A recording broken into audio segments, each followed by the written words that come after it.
Hey, what's up? It's Fuel Your Life Friday. Let's go.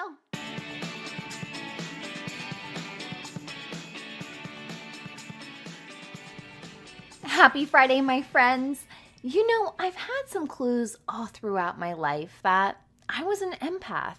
Being an empath is basically being a highly sensitive person.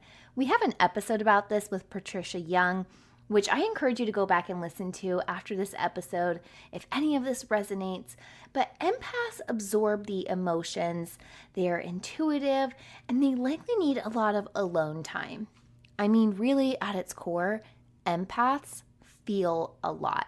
Knowing you're an empath is one thing, but knowing what overwhelms an empath is key, because once you learn the triggers, you're more likely able to then identify how to cope. And actually, you can use your hardwired empathic abilities as a powerful gift that they actually are, versus allowing it to drag us.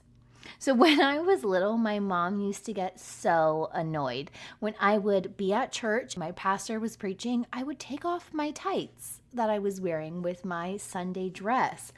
It's because they were tight and they were itchy. I was so uncomfortable.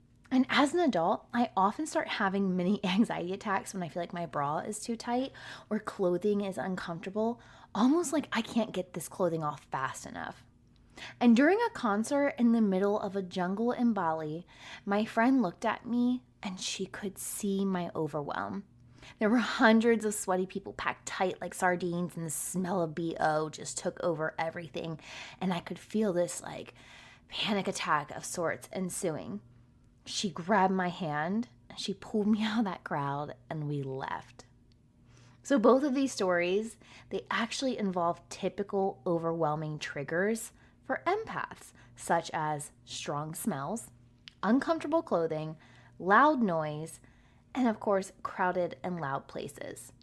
But there are other things that empaths can get overwhelmed by, including conflicts and arguments, too many people talking at the same time, ooh, that's a big one for me too, and also information overwhelm. If you resonated with any of these, you may be an empath. My best advice to you is to learn more about yourself, understand why you move the way you do, what triggers you, and what makes you feel overwhelmed.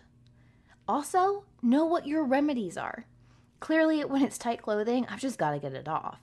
But when it's an overwhelming place that's loud and full of smells and it's just overly stimulating, I need to kind of go and retreat and get into a quiet and soft and silent place. When there's too many people talking at a time, excuse yourself. Learn what you need and then give yourself permission to have those needs and to also to use your tools when you're feeling overwhelmed. So if you enjoyed this episode, share it with a friend and be sure to give the podcast a 5-star rating and review on Apple Podcasts or wherever it is that you tune in and turn it up. I'll see you back here on Sunday for a new episode of Awaken Your Soul Sunday. But until then, remember, every level of life is an opportunity to grow. Be well, my friend.